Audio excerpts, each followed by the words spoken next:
plaisir, pour la troisième fois, d'accueillir l'association des sommeliers formateurs. Association qui a été un petit peu créée, on va dire, en 2003 ici en Alsace. Ils sont venus en 2012 et il fallait une piqûre de rappel. Et c'est pour ça que les vins d'Alsace ont le plaisir de les accueillir cette année en 2021. Alors, les relations avec les sommeliers et toute la formation, les relations sont anciennes.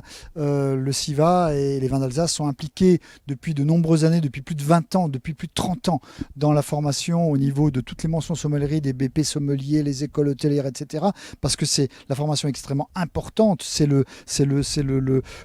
On sème pour pouvoir récolter par la suite. Oui, alors c'est un lien très fort qui s'est établi entre les mentions sommellerie, la formation et les vins d'Alsace, qui s'est poursuivi avec l'association régionale, ou qui a été créée grâce à les relations que l'on a avec l'association régionale des sommeliers, avec l'association l'UDSF, l'Union de la sommellerie française, et même l'ASI, l'association de la sommellerie internationale.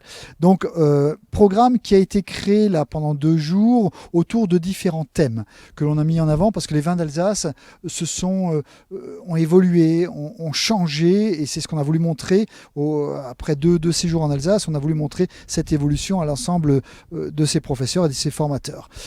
Les vins d'Alsace, il se trouve que on évolué et on est vraiment au carrefour des tendances. Les habitudes alimentaires ont changé, les habitudes de consommation ont changé. Je vous donnerai juste un exemple, un chiffre. Dans les années 70, on buvait en France 100 litres de vin par personne et par année. Actuellement, on est à moins de 40 litres de vin par personne en France. Donc les habitudes ont changé et on a besoin de déguster autrement, de consommer autrement. Et il se trouve qu'à chaque fois, l'Alsace match avec ces nouvelles tendances. Et c'est pour ça qu'on parle de carrefour des tendances. On veut du frais, on veut du blanc, on veut des bulles, on veut des rouges légers, on veut du bio, on veut de l'histoire, on veut des gens, on veut du respect de l'environnement, on veut du terroir, on veut toutes ces tendances, on veut savoir où on va trouver finalement ce plaisir, avec modération certes, mais où est-ce qu'on va trouver notre plaisir.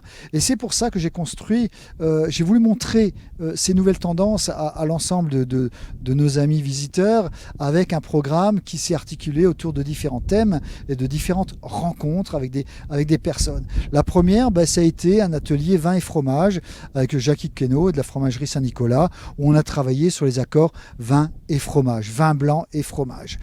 Et pourquoi vin blanc? Parce qu'on veut être la référence en vin blanc, et on est la référence en vin blanc en Alsace, avec 90% de vins blancs qui sont consommés. C'est une notion qui doit être transmise aussi au niveau des restaurants, parce que l'habitude, on pense que pour les fromages, il faut ouvrir le meilleur rouge que l'on va avoir dans sa cave, mais malheureusement, on va gâcher à la fois le meilleur rouge et à la fois les fromages. Et pourtant, les vins blancs ont une place énorme au niveau des fromages, parce on a besoin de fraîcheur, on a besoin de relancer le palais, etc. Et on a eu tout un travail avec 5 assiettes, avec 10 fromages différents, avec 10 vins différents, qui couvraient toute la gamme des vins d'Alsace, en passant naturellement par les blancs et par certains rouges, avec les vendanges tardives, sélection de Grenoble, avec les effervescents, etc., nos créments d'Alsace. Voilà, on a eu un travail qui était assez intéressant sur comment marier les vins d'Alsace avec les fromages. La deuxième partie, on a travaillé sur les créments d'Alsace. Le crément d'Alsace est l'effervescent d'appellation d'origine contrôlée qui est le plus dégusté en France après les champagnes. Différentes régions françaises élaborent des créments. Il se trouve que l'Alsace, on est leader en France des créments. Le président de l'association des créments de France est un Alsacien. Le directeur du syndicat des créments en France est un Alsacien. Voilà. Et le crément représente actuellement 25-26% de notre commercialisation et production. Donc c'est vraiment quelque chose c'est un poids économique assez important au niveau de l'Alsace, et on a eu de très belles rencontres et de très belles explications avec un des précurseurs du crément, à savoir Étienne Arnaud Dopf de la maison Dopf au Moulin, qui nous a présenté l'histoire des créments, comment son arrière-grand-père avait commencé à créer, s'était lancé dans la production d'effervescents. À l'époque, on n'appelait pas ça crément, mais au début du XXe siècle. Voilà. Alors le crément d'Alsace, sa vie, son œuvre, un vaste débat. Alors je me présente, Étienne Arnaud Dopf, maison Dopf au Moulin à Rigvire, 13e génération depuis 1574, installée ici. Donc le crément d'Alsace a démarré en étant uniquement des bulles, il y a plus d'un siècle maintenant, avec l'Expo universelle en 1900 à Paris, où mon arrière-grand-père avait vu un chantier de dégorgement champenois.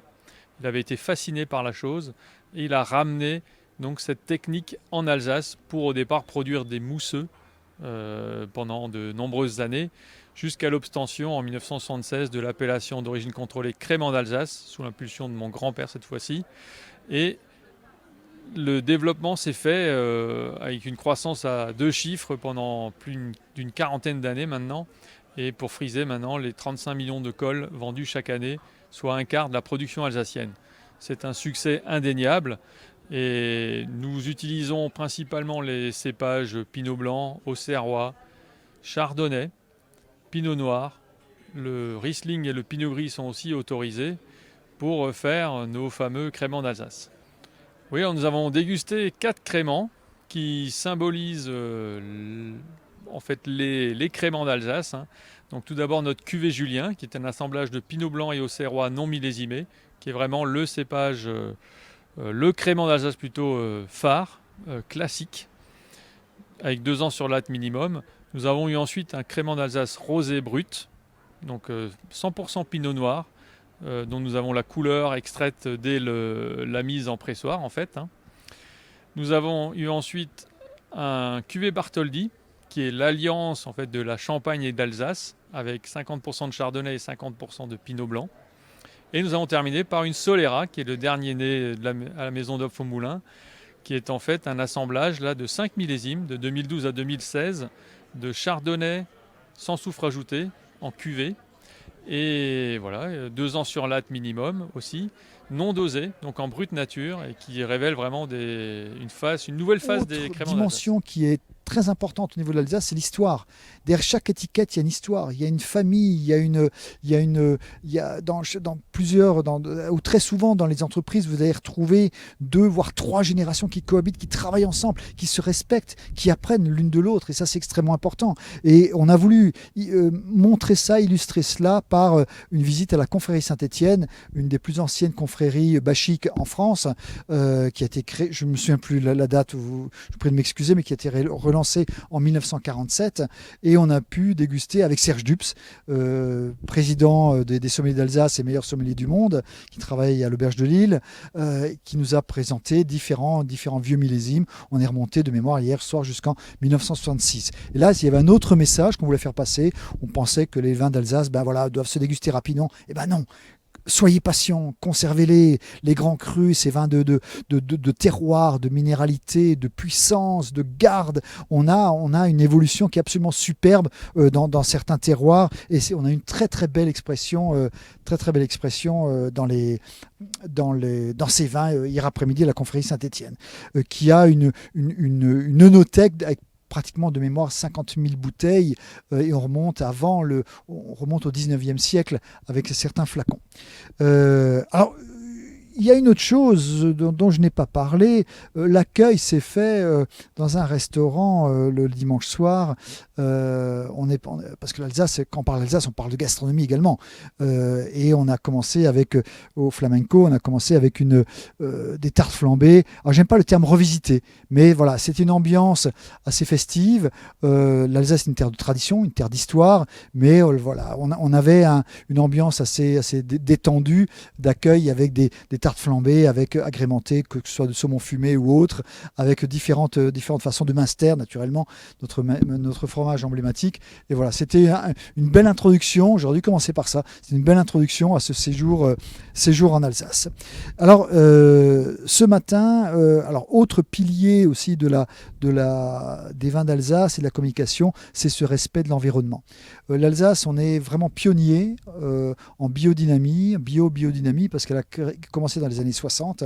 Actuellement, on est à peu près, on va dire, à 33-34% du vignoble qui est conduit en biodynamie. Et chaque année, on a des progressions à 2 chiffres. Alors, on n'est pas dans du bio-opportunisme, on n'est pas dans de la biodynamie, c'est pas de l'opportunisme, c'est simplement que on est absolument convaincu que pour que nos enfants et nos arrière-petits-enfants puissent continuer à produire du vin, il faut respecter cet environnement, il faut respecter l'endroit d'où on vient.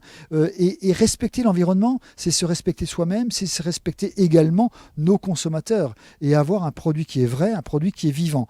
Voilà. Et alors c'est une tendance qui est importante au niveau de l'Alsace, et on a eu une très belle intervention ce matin de Christophe Erhardt qui nous a présenté l'histoire de la biodynamie, l'histoire de la bio en Alsace, qui nous a montré aussi la culture raisonnée, comment les deux systèmes peuvent coexister. On ne les a pas mis en opposition, on a simplement expliqué que voilà, il y a des gens qui travaillent comme ça, il y a des gens qui travaillent comme ceci, avec cette manière, mais toujours dans cette philosophie de respect de l'environnement et de soi-même quelque part.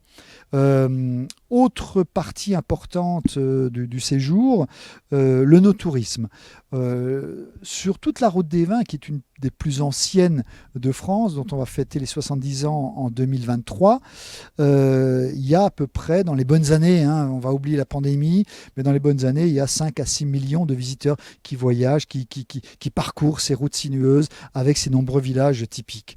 Et c'est pour ça qu'à peu près 25% de nos vins sont vendus directement au caveau à nos nombreux visiteurs. Et donc c'est pour ça que l'Alsace a développé le no-tourisme, cette notion d'accueil, d'hôte de nos visiteurs en Alsace. On aime recevoir en Alsace. Venez nous voir. On adore recevoir les gens. Toutes les caves sont ouvertes, des plus modestes aux plus prestigieuses. Toutes les caves sont ouvertes et vous pourrez trouver des activités qui ont été construites autour du vin, dans la culture du vin, pour vous comprendre, pour vous expliquer pourquoi est-ce qu'en Alsace la viticulture est aussi importante. Et donc on était au domaine Catin, à Vöcklingshofen, reçu par Anaïs Catin, qui nous a présenté tout le travail qu'ils ont fait avec leur belvédère, avec la notion de groupe, d'accueil, de snack, de petites planchettes, etc., avec une vision, avec une vue sur la plaine du Rhin qui était absolument, plaine d'Alsace, qui est absolument fabuleuse.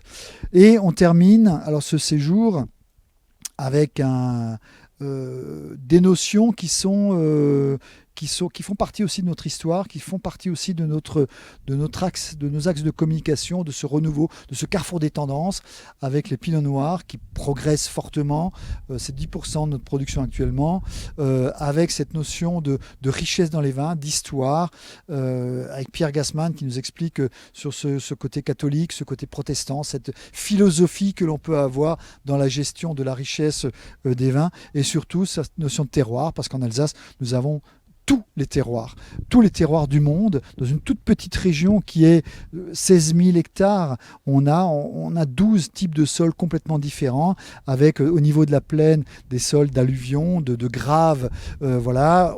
Sur les collines sous-vosgiennes, on va plutôt avoir ces roches sédimentaires qui vont s'exprimer plutôt dans la largeur dans les vins. Et tout en haut des montagnes, on a ces roches cristallines. Le meilleur exemple, c'est le granit, qui vont plutôt produire des vins dans la verticalité, avec cette finesse, etc. Et donc voilà, c'est cet aspect qui va être développé, qui a été développé dans la dernière visite.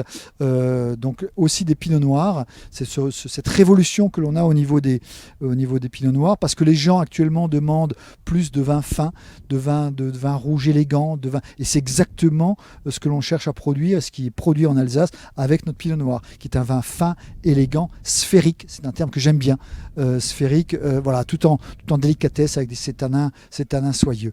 Et ces vins de temps également, parce qu'on a une possibilité également, ce qu'on avait dégusté hier soir, on a la possibilité aussi de déguster ici de vieux millésimes. Voilà, c'est un programme qui a été construit autour de ces piliers de communication, autour de ce renouveau, autour de ces rencontres, parce que le vin, c'est aussi une histoire d'hommes et de femmes et de familles, d'histoires qui nous permettent de mieux comprendre la région viticole. Eh ben, je vous donne rendez-vous, moi, on a dit c'est tous les 9 ans, donc ce sera en 2030. Voilà, et on verra comment est-ce qu'on parlera des vins d'Alsace à ce moment-là, et toujours en mieux. Merci beaucoup et au plaisir de vous accueillir.